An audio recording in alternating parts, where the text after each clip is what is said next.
Radhe Radhe everyone. आज के इस वीडियो में हम टीचिंग एप्टीट्यूड के ऑब्जेक्टिव क्वेश्चन डिस्कस करेंगे और साथ ही साथ पेपर 2 हिस्ट्री का तो ऑब्जेक्टिव क्वेश्चन आ ही रहा है। देखते हैं। जो फर्स्ट क्वेश्चन है वो है, निम्नलिखित में से कौन सा कक्षा शिक्षण का आधारभूत प्रतिमान है? तो अधिगम का प्रतिमान और निर्देशात्मक प्रतिमान। अधिगम का मतलब होता है शिक्षण और निर्देशात्मक का मतलब होता है निर्देश देना, मतलब कि गाइड करना एक तरह से। तो ये दोनों हो जाएगा इसका आंसर। यदि कोई व्यक्ति एक शिक्षक बनना चाहता है तो उसके लिए आधारभूत आवश्यकता क्या है? तो सबसे पहले तो उसे विषय का ज्ञान होना सबसे ज़्यादा ज़रूरी है। मतलब कि आपको कम्युनिकेट करना आना चाहिए स्टूडेंट के साथ, उनको गाइड करना आना चाहिए। बट उससे भी पहले अगर आपको कुछ आना चाहिए तो वो है कि आपको अपने सब्जेक्ट में मास्टरी होनी चाहिए। क्वेश्चन नंबर 3 है, निम्नलिखित कथनों में से कौन सा सत्य नहीं है? तो शिक्षक सिर्फ एक कला है, शिक्षकों को केवल प्रशिक्षित किया जा सकता है। शिक्षक सदैव पैदाइशी होते हैं, बिल्कुल भी नहीं, ऐसा नहीं है। शिक्षक पैदाइशी नहीं होते हैं। शिक्षकों को केवल प्रशिक्षित किया जा सकता है, नहीं, उन्हें प्रशिक्षित नहीं किया जा सकता है। हाँ, एक टाइम पे उन्हें ट्रेनिंग दिया जाता है। जैसे अगर आप बीएड करते हो, एमएड करते हो तो आपको एक ट्रेनिंग दिया जाता है, लेकिन सिर्फ आपको ट्रेनिंग दिया जाता है तो ऐसा नहीं है। आपको उससे पहले भी आपको पढ़ाई करना होता है। शिक्षक सिर्फ एक कला है, नहीं, शिक्षक एक कला नहीं है। आपको प्रॉपर पढ़ाई करनी होती है। आपको मतलब बहुत सारी चेंजेस लाने पड़ते हैं आपकी पर्सनैलिटी में। तो ऑप्शन नंबर डी इसका करेक्ट आंसर होगा। निम्नलिखित में से शिक्षक में सबसे वांछित कौशल कौन सा है? तो शिक्षक द्वारा कही गई बात छात्र की समझ में आना, निर्धारित पाठ्यक्रम पूरा करना, शिक्षक के समय छात्रों को मानसिक रूप से शिथिलीकृत रिलैक्स्ड रखना, कक्षा की गतिविधियों के बारे में उच्च अधिकारियों को सूचित करना। देखिए, ऑप्शन नंबर डी तो पहले होगा ही नहीं, क्योंकि आप उच्च अधिकारियों को आप तभी कह सकते हो जब आपके क्लासरूम में मतलब कुछ ऐसा गलत चीज़ हो रहा है या फिर जो ऐसी चीज़ें हो रही है जो आउट ऑफ कंट्रोल है टीचर के। शिक्षक के समय छात्रों को मानसिक रूप से रिलैक्स्ड रखना ज़रूरी है। बट तब रिलैक्स्ड रखना ज़रूरी है जब कोई पर्टिकुलर स्टूडेंट के समझ में कोई चीज़ नहीं आ रही है या फिर वो कुछ गलत चीज़ें फील कर रहा है। ऑप्शन नंबर ए इसका करेक्ट आंसर होगा। सूची 1 का सूची 2 से मिलान कीजिए।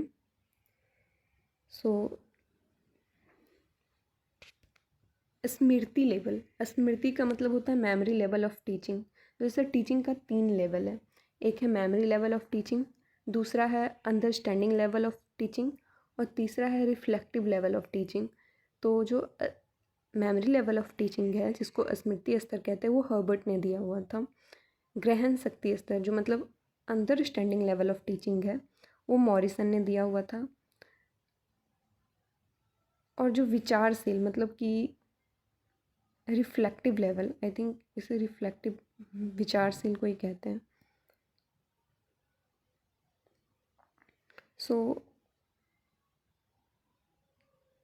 हाँ, रिफ्लेक्टिव लेवल ऑफ टीचिंग जो है वो हंट ने दिया हुआ था। एक बार आप इसे देख लीजिएगा। वैसे निम्नलिखित में से कौन सा शिक्षण के विभिन्न स्तरों का सही क्रम है? तो सबसे पहले होगा मेमोरी लेवल ऑफ टीचिंग, फिर होगा अंडरस्टैंडिंग लेवल ऑफ टीचिंग और फिर होगा रिफ्लेक्टिव लेवल ऑफ टीचिंग। क्योंकि पहले जो बच्चे होते हैं, बच्चों को पहले कोई भी चीज़ रटवाया जाता है। जब वो थोड़े से बड़े होते हैं तो उनको वो समझाया जाता है कि वो चीज़ें कैसे होती हैं, और जब वो उससे भी ज़्यादा बड़े होते हैं तो वो उनके माइंड पे रिफ्लेक्ट करती है कि अगर ये ऐसे हुआ है तो वो ऐसे क्यों हुआ है। निम्नलिखित में से कौन सा शिक्षण अधिगम प्रक्रिया के स्वतंत्र चर हैं? तो संस्थान, शिक्षार्थी, माता पिता और शिक्षक। तो शिक्षक जो है इसमें से स्वतंत्र चर है। निम्नलिखित में से कौन सी विधि प्रत्येक शिक्षक द्वारा प्रयोग करनी चाहिए? विश्लेषणात्मक, संश्लेषणात्मक मतलब एनालिटिकल और सिंथेटिक। ये जो है प्रत्येक शिक्षक को करनी चाहिए। सूची 1 का सूची 2 से मिलान कीजिए। सुसंपूर्ण से अंश की, ये है गेस्टाल्ट मनोवैज्ञानिक और जाना, गेस्टाल्ट साइकोलॉजी। उसके बाद है स्व अध्ययन, यह डाल्टन ने दिया हुआ था। और भावना का प्रशिक्षण, यह है मॉन्टेसरी और फ्रॉयवेल के द्वारा दिया गया सिद्धांत। निम्नलिखित में से कौन सा कथन शिक्षण की प्रकृति को दर्शाता है? यह विज्ञान और कला दोनों है। So teaching is an art, teaching is a science, ये दोनों हैं। निम्नलिखित में से कौन सा क्रम शिक्षण के 3 स्तरों को दर्शाता है? तो शिक्षण का स्मृति स्तर, शिक्षण का बोध स्तर और शिक्षण का चिंतनशील स्तर, ये जो है ये तीनों दर्शाता है। और ये जो पैडागॉजिकल है, ये पैडागॉजिकल सिर्फ बच्चों के लिए होता है, जैसे कि एंड्रागॉजी जो होता है वो बड़ों के लिए होता है, तो पैडागॉजी वो बच्चों के लिए होता है। तो ये तीनों जो है यही सिर्फ आएगा इसमें। निम्नलिखित में से शिक्षण के कौन सा मुख्य परिवर्तन आधुनिक समय में मुख्य देखने को मिलता है? यह शिक्षार्थी केंद्रित होती जा रही है। मतलब हाँ, पहले के टाइम पे ऐसा होता था कि टीचर सेंट्रिक भी होता था और लर्नर सेंट्रिक भी होता था, बट अब के टाइम पे जो लर्निंग है वो ज़्यादातर स्टूडेंट सेंट्रिक होती जा रही है। जब शिक्षार्थी आत्मनिर्देशित सेल्फ डायरेक्टेड होता है तो ऐसी स्थिति को दर्शाने के लिए निम्न में से कौन से शब्द प्रयोग किया जाता है? एंड्रागॉजिकल। निर्देशात्मक उद्देश्य छात्र के लिए लिखे जाते हैं जिसमें यह बताया जाता है छात्रों से क्या अपेक्षित है। निम्न में से कौन से लक्षण ऐसे उद्देश्य को करने चाहिए? सो स्पेसिफिक विशिष्ट, उसके बाद ध्यान देने योग्य और मापने योग्य, तो ये तीनों करने चाहिए, इसलिए उपरोक्त सभी इसका आंसर होगा। निम्नलिखित में से कौन सा कथन गतिशील शिक्षण वातावरण में संदर्भ में सही है? शिक्षक एक स्वतंत्र चर है और छात्र आश्रित चर है, तो ये सही बात है। शिक्षक एक स्वतंत्र चर होते हैं जबकि छात्र जो होते हैं वो ज़्यादातर उन पर निर्भर होते हैं, तो इसीलिए छात्र आश्रित चर है। निम्नलिखित शिक्षण स्तर में से कौन सा स्तर कक्षा के पर्याप्त वातावरण के लिए खुला और स्वतंत्र होना आवश्यक है? चिंतनशील स्तर। पाठ्यक्रम शब्द का क्या अर्थ है? शैक्षणिक संस्थानों के द्वारा निर्धारित लक्ष्यों को प्राप्त करने हेतु सीखने और अन्य अनुभवों का आयोजन करना पाठ्यक्रम कहलाता है। संज्ञानात्मक ज्ञान क्षेत्र का वर्गीकरण निम्न में से किसके द्वारा प्रस्तुत किया गया था? बेंजामिन एस ब्लूम के द्वारा संज्ञानात्मक ज्ञान क्षेत्र का वर्गीकरण प्रस्तुत किया गया था। बेसिकली इनके कहने का मतलब ये है कि कॉग्निटिव डोमेन जो है वो किनके द्वारा दिया गया था, तो ये ब्लूम के द्वारा दिया गया था। निम्नलिखित में से कौन सा शब्द पहले से सीखी गई सामग्री का उपयोग करने को प्रतिबिंबित करता है? तो एप्लीकेशन जो है वो प्रतिबिंब करता है। जैसे कि अगर आप कोई चीज़ सीख ले, तो कोई भी कॉन्सेप्ट अगर आप आपके पास नॉलेज है, जैसे आप एनालिसिस करते कोई भी चीज़, और उस एनालिसिस को जब तक आप अप्लाई नहीं करते हो तब तक आपको समझ नहीं आता है कि ये चीज़ एक्चुअल में कैसे होता है। सो एप्लीकेशन होगा सीखी हुई चीज़ों को उपयोग करके प्रतिबिंब करके देखना। निम्नलिखित में से संज्ञानात्मक ज्ञान क्षेत्र का उच्चतम स्तर कौन सा है? मूल्यांकन। निम्नलिखित में से कौन सा विकल्प सत्तावादी स्तर पर शिक्षण को दर्शाता है? शिक्षक केंद्रित स्तर जो है वो सत्तावादी स्तर पर शिक्षण को दर्शाता है। उसके बाद फिर से है मिलान करने वाला, जो सीखने क्रिया करके सीखना, तो क्रिया करके सीखना जो होगा वो व्यवहार बाद में होगा, क्योंकि आप कोई कार्य कर रहे हो आपके व्यवहार में आ गया है। पर्यावरण के माध्यम से सीखना, तो ये प्रकृतिवाद में आ जाएगा। सत्य, सौंदर्य और भलाई की अनुभूति, तो ये आइडियलिज्म में आ जाएगा, आदर्शवाद में आ जाएगा। और यह दुनिया जिस रूप में है और अब यहाँ है, ये यथार्थवाद में आ जाएगा, रियलिज्म में आ जाएगा।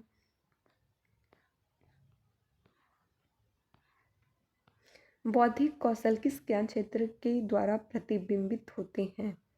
ये कॉग्निटिव डोमेन के द्वारा प्रतिबिंबित होते हैं। निम्नलिखित में से किसके द्वारा दृष्टिकोण, मूल्यों और हितों को प्रतिबिंबित किया जाता है? भावनात्मक ज्ञान क्षेत्र के द्वारा इसे प्रतिबिंबित किया जाता है। निम्नलिखित में से कौन से ज्ञान क्षेत्र शारीरिक कौशल से संबंधित हैं? तो मनुष्य संचालित ज्ञान क्षेत्र जो है वो शारीरिक कौशल से संबंधित है। निम्नलिखित में से कौन सा उदाहरण संज्ञानात्मक ज्ञान क्षेत्र के रूप में उद्धृत किया जा सकता है? किसी विशेष विषय का वर्णन करना संज्ञानात्मक ज्ञान क्षेत्र के रूप में उद्धृत किया जा सकता है। निम्नलिखित में से किसको शिक्षण के संदर्भ में मनुष्य संचालित के उदाहरण के रूप में लिया जा सकता है? यानी कि साइकोमोटर। प्रयोग करना जो पर्यावरण प्रदूषण के लिए जागरूकता को दर्शाना, ये तो सिर्फ एक तरफा हो जाएगा ना कि आप सिर्फ पर्यावरण के लिए कर रहे हो। 2 प्रयोगों के परिणामों का लेखा करना, एक कहानी का वर्णन करना। इसमें आप एलिमिनेशन मेथड भी लगा सकते हो कि ये तीनों तो होगा नहीं, इसलिए प्रयोग करना। प्रयोग तो आप किसी भी चीज़ के बारे में कर सकते हो। निम्नलिखित कथनों में से कौन सा कथन असत्य है? शिक्षा और शिक्षण एक ही अवधारणा है। नहीं, शिक्षा और शिक्षक एक अवधारणा नहीं है, ये गलत है। निम्नलिखित में से कौन सा शिक्षण के क्षेत्र में विशेषज्ञता को दर्शाता है? अवधारणाओं का ज्ञान, शिक्षण कौशल, निर्णय लेने का कौशल, उपरोक्त सभी। तो उपरोक्त सभी इसका आंसर होगा। निम्न में से किस प्रकार का व्यक्तित्व शिक्षण के दृष्टिकोण में सबसे अधिक अनुपयुक्त है? जिसके शिक्षण में कोई अभिरुचि नहीं है वो सबसे अच्छा। ये ना थोड़ा सा ब्लर सा है, तो मैं इस पेज का ना जो नेक्स्ट वीडियो आएगा टीचिंग एप्टीट्यूड का, मैं उसमें करवा दूँगी। अभी क्वेश्चन नंबर 30 से मैं नेक्स्ट वाले वीडियो में करवा दूँगी। अभी दूसरे क्वेश्चन पे चलते हैं। यहाँ से एक्चुअली, यदि एक शिक्षक अपनी आय बढ़ाना चाहता है तो उसे निम्नलिखित में से कौन सा उपाय करना चाहिए? अतिरिक्त समय के दौरान कोचिंग संस्थानों में पढ़ाना चाहिए, शिक्षण संस्थानों में अधिक पारिश्रमिक वाले कार्य करना चाहिए, शिक्षण के अलावा अन्य संविदात्मक कार्य से जुड़ना, या पुस्तकें लिखना। तो देखिए, अगर कोई जो टीचर है अगर उसको अपना सैलरी बढ़ाना है तो ठीक है, वो ट्यूशन भी दे सकते हैं, बट ट्यूशन देने से ज़्यादा अच्छा होगा उनके लिए बुक्स लिखना। क्योंकि अगर वो बुक्स लिख रहे हैं तो उनके लिए जो होगा, मतलब जिस सब्जेक्ट में या जिस भी चीज़ में वो हैं उसमें उनको ज़्यादा नॉलेज बढ़ेगा उनका, और उनसे उनका पैसा भी बनेगा। पुस्तकें लिखना इसका करेक्ट आंसर होगा। एक प्राचार्य के रूप में आप अपने शिक्षक सहयोगियों को किस कार्य के लिए प्रोत्साहित करेंगे? तो भारत और विदेशों में सेमिनार और सम्मेलनों में भाग लेने में, ऑफकोर्स सेमिनार्स में भाग लेने चाहिए।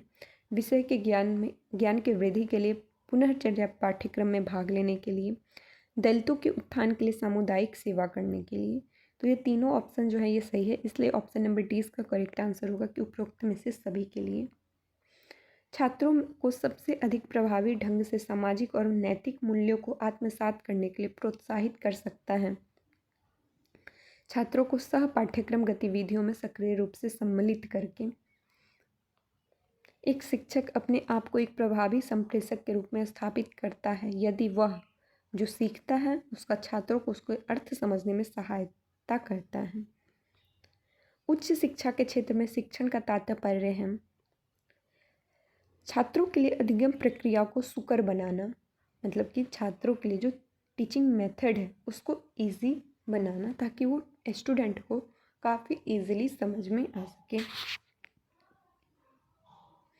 एक शिक्षक शिक्षण प्रक्रिया को अधिक प्रभावी बना सकता है यदि वह शिक्षार्थियों के पूर्व ज्ञान को ध्यान में रखें।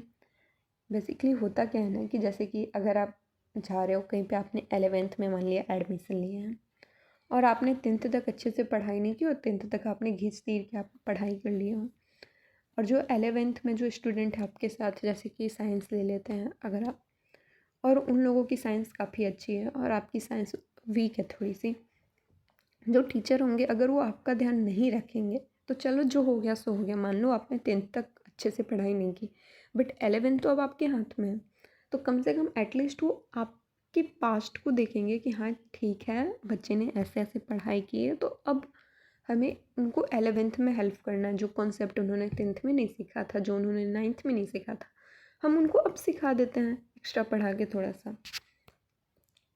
निम्नलिखित में से किस स्थिति में कॉलेज शिक्षक वास्तव में छात्रों के लिए सहायक हो सकता है? छात्रों को कक्षा में प्रश्न पूछने के लिए प्रोत्साहित करता हूँ। उच्च शिक्षा में अध्यापन का सबसे वांछित परिणाम कौन सा है? विद्यार्थियों को स्वतंत्र सोच के स्तर में वृद्धि।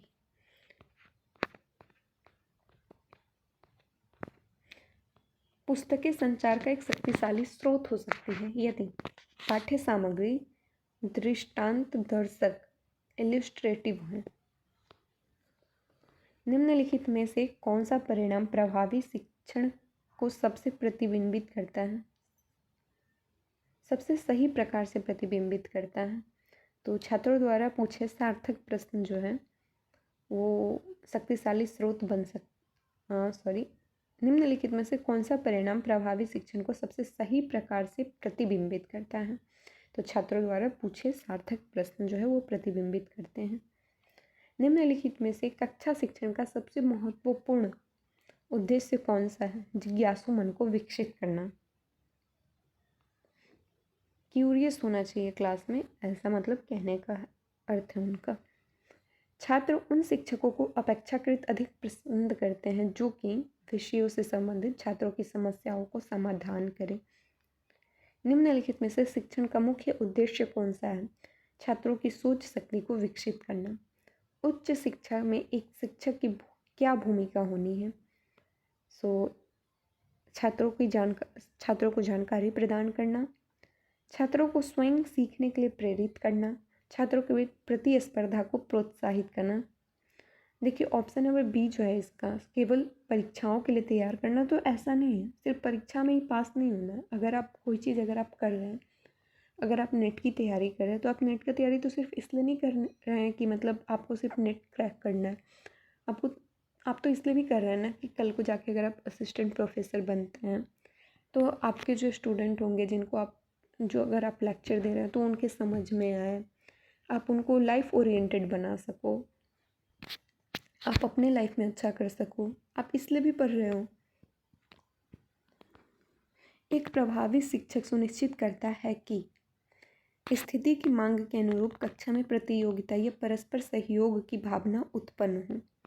नए शिक्षक के लिए सबसे कठिन कार्य अपनी प्राथमिकताएं स्थापित करना होता है। प्राय वह निम्नलिखित में से किस से अपनी कक्षा आरंभ करना चाहेगा? छात्रों के साथ तालमेल स्थापित करके। जैसे कि होता क्या है कि जब जो नए टीचर आते हैं ना, आप लोगों ने भी मतलब ऐसे देखा होगा, तो क्लास में आते हैं और क्लास में आके और फिर कहेंगे हेलो गाइस या फिर हेलो स्टूडेंट्स। हमारे में तो ज़्यादा गाइस ही बोलते थे। सो मेरा नाम ये है, मैं आज से आप लोग को ये पढ़ाऊँगा, तो चलो स्टार्ट करते हैं। बट अब क्या हो रहा है कि अब जो टीचर्स आ रहे हैं नए नए, जो मैंने मतलब देखा है इधर आके, तो आएंगे वो बहुत ही फ्रेंडली हो जाएंगे बच्चों के साथ और उसके बाद वो पढ़ाना स्टार्ट करेंगे। जैसे सबका नाम पूछेंगे, आप कहाँ से हो बेटा, ऐसे करके। सो उससे ना अगर आप थोड़ा सा फ्रेंडली होते हो उनसे तो उससे तालमेल बैठता है, मतलब आपकी एक बॉन्डिंग बनती है, जिससे जो बच्चा है उसको अगर कुछ नहीं भी आ रहा है तो सोचेगा कि चलो ये तो अपने हैं, इनसे पूछ लेते हैं।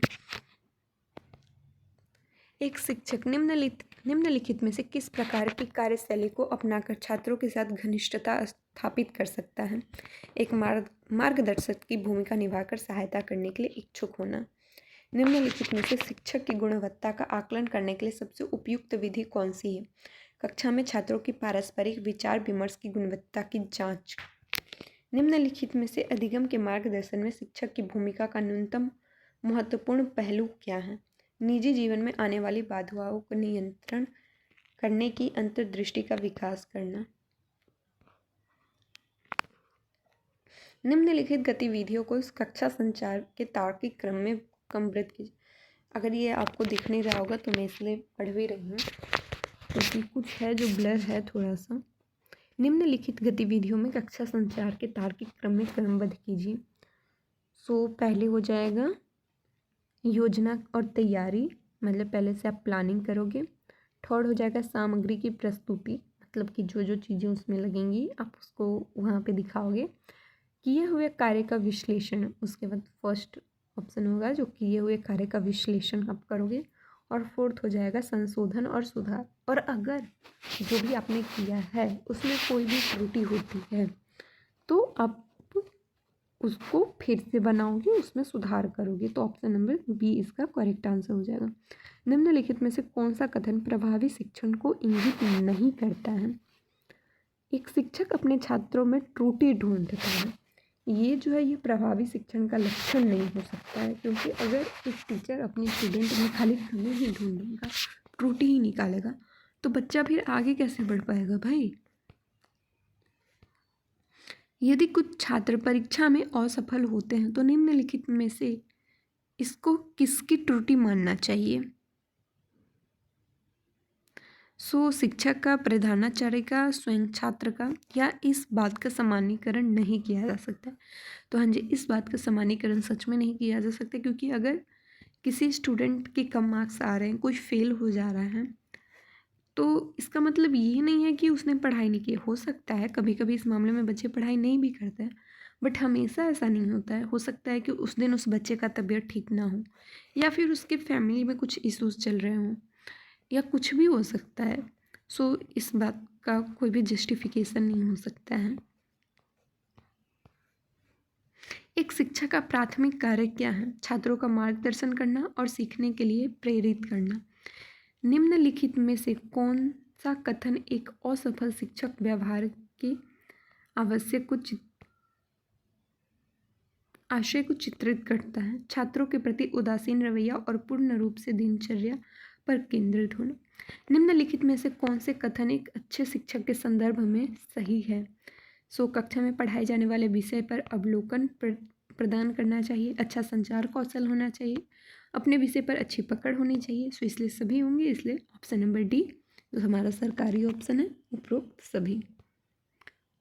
निम्नलिखित में से एक नए शिक्षक के लिए कौन सा वांछनीय उत्तरदायित्व है? पाठ्यक्रम में बदलाव करना, मतभेदों के होते हुए भी अस्थायी शिक्षक के साथ सहयोग करना, संस्थान की कार्यशैली का अनुसरण करना। इनमें से कोई भी जो है वो सही आंसर नहीं है, इसलिए ऑप्शन नंबर डी होगा, उपरोक्त में से कोई नहीं। निम्नलिखित में से शिक्षक के लिए प्रारंभिक अवस्था में विफलता का मुख्य कारण किस क्षेत्र में संबंधित है? शिक्षक का ज्ञान। निम्नलिखित में से किसको मुक्त प्रगति शिक्षा का मैं ना ये क्वेश्चन फिर से करवा दूँ, क्योंकि इतना ज़्यादा ये ब्लर है ना, मुझे खुद नहीं समझ में आ रहा है। टाइलर मॉडल के अनुसार निम्न में से पाठ्यक्रम के मुख्य घटक कौन से हैं? उद्देश्य, शैक्षिक अनुभव, अनुभव का प्रभावी संगठन, लक्ष्य का सत्यापन। अनुभवी शिक्षकों को एक विषय पर विस्तृत योजना तैयार करने की आवश्यकता नहीं होती है, क्योंकि जैसे वे अनुभव से विशेषज्ञता प्राप्त कर लेते हैं, वे इसका संक्षिप्त प्रारूप तैयार कर सकते हैं। निम्नलिखित में से कौन सा कथन एक आदर्श शिक्षक के विशेष अभिलक्षणों को दर्शाता है? एक मित्र, दार्शनिक और मार्गदर्शक की भांति व्यवहार करना। निम्नलिखित में से किन कारणों की वजह से शिक्षा का क्षेत्र संघर्षों और भ्रांतियों से घिर चुका है? समस्याओं के निदान के लिए कठोर वैज्ञानिक जांच का अभाव। निम्नलिखित में से एक शिक्षक को पाठ्य योजना के परिचयात्मक अंश में छात्रों से क्या अपेक्षा रखनी चाहिए? ध्यान आकर्षित करना। प्रौद्योगिकी के विकास को ध्यान में रखते हुए भविष्य में एक शिक्षक की क्या भूमिका होनी चाहिए? छात्रों को मार्गदर्शन करना। निम्नलिखित में से कौन सा शिक्षण अधिगम का स्तर नहीं है? विभेदन स्तर। शिक्षण उद्देश्यों के आधार पर किए गए ब्लूम वर्गीकरण में विभिन्न ज्ञान क्षेत्र हैं। निम्नलिखित में से कौन सा संज्ञानात्मक ज्ञान क्षेत्र के विषय क्षेत्र में आता है? तो विचार जो है वो आता है। निम्नलिखित में से किस महापुरुष द्वारा एकीकृत शिक्षा की अवधारणा को प्रतिपादित किया गया है? श्री अरबिंदो के द्वारा प्रतिपादित किया गया है। शिक्षा के स्तर को कैसे ऊपर उठाया जा सकता है? अच्छे शिक्षकों की नियुक्ति से ऊपर उठाया जा सकता है। निम्नलिखित में से आज के शिक्षक को कक्षा शिक्षण के प्रभावी ढंग से समायोजित करने के लिए किस कौशल की आवश्यकता है? शिक्षण अधिगम की प्रौद्योगिकी का प्रयोग, शिक्षार्थियों की आवश्यकताओं का ज्ञान और शिक्षण सामग्री में दक्षता। एक शिक्षक का मूल कर्तव्य है छात्रों के बहुमुखी विकास में सहायता करना। निम्नलिखित में से कौन सी एक अच्छे शिक्षक की सबसे अधिक महत्वपूर्ण गुणवत्ता है? सामग्री में श्रेष्ठता और सामाजिक वृत्ति का होना। एक शिक्षक का शिक्षण संस्था में समायोजन का प्राथमिक दायित्व निम्नलिखित में से किसका बनता है? स्वयं शिक्षण का बनता है। निम्नलिखित कथनों में से कौन सा कथन सत्य है? पाठ्यक्रम पाठ्यचर्या का एक संलग्नक है। एक अच्छे शिक्षक में सबसे महत्वपूर्ण गुण क्या होना चाहिए? विषय का अच्छा ज्ञान। ये क्वेश्चन है, रिपीटेड है। एक संसाधन शिक्षक रिसोर्स टीचर के शिक्षण में आने वाली सबसे महत्वपूर्ण चुनौती क्या होती है? शिक्षण के साथ पाठ्यक्रम की गतिविधियाँ। राष्ट्रीय शैक्षिक अनुसंधान और प्रशिक्षण परिषद की स्थापना किस वर्ष हुई थी? 1961 में हुई थी। अधिगम प्रक्रिया के निम्नलिखित चरणों में से कौन उपयुक्त क्रम में नहीं है? अधिगम प्रक्रिया के निम्नलिखित चरणों में से कौन उपयुक्त क्रम में नहीं है?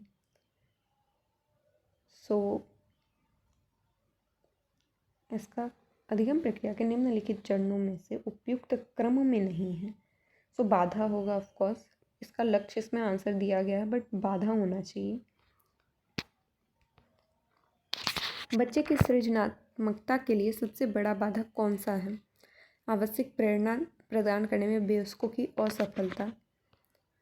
शिष्य केंद्रित शिक्षा का अर्थ है लर्नर सेंट्रिक और स्टूडेंट सेंट्रिक, जिसको कहते हैं उसमें शिष्यों की आवश्यकता एवं आकांक्षाओं के अनुकूल शिक्षा।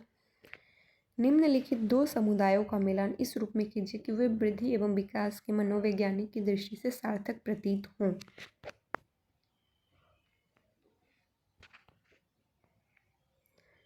ए का हो जाएगा थर्ड। भाषा विकास का हो जाएगा बच्चा अपने संगीत कौशल साथियों के साथ वार्तालाप कर लेता है। संज्ञानात्मक विकास में होगा कि बालक प्रश्न पूछने लग जाता है। निर्णय लेने में हो जाएगा एक मिनट, बी का 4, ऑफकोर्स बी का 4 ही है, बालक प्रश्न पूछने लग जाता है। सी का क्या है? सी का 5, निर्णय लेने का। बच्चा अन्य बच्चों पर आक्रामक हो जाता है। इसमें शायद ये ऑप्शन थोड़ा सा अजीब लग रहा है मुझे, बट इसमें यही दिया हुआ है। शारीरिक विकास, तो बच्चा चल सकता है। एक तो पता नहीं इतने छोटे छोटे लेवल के बच्चों का पता नहीं क्यों क्वेश्चन आता, बच्चा चल सकता है, बच्चा भून सकता है। मूल पाठ्यचर्या किस पर बल नहीं देती है? समस्या समाधान पर बल नहीं देती है। क्रियात्मक पाठ्यचर्या के अभिकल्प में रुचि रखने वाला पाठ्यचर्या निर्माता कि किसकी समझ की आवश्यकता है? उपरोक्त सभी शिक्षा दर्शन, मनोवैज्ञानिक सिद्धांत और शिक्षकीय प्रक्रियाएं। चलो एक और सगुन का क्वेश्चन कर लेते हैं। Question number 101। मूल पाठ्यचर्या में क्या होता है? ऐसी विषय वस्तु जिसे बच्चे स्कूल में अनिवार्यतः सीखें।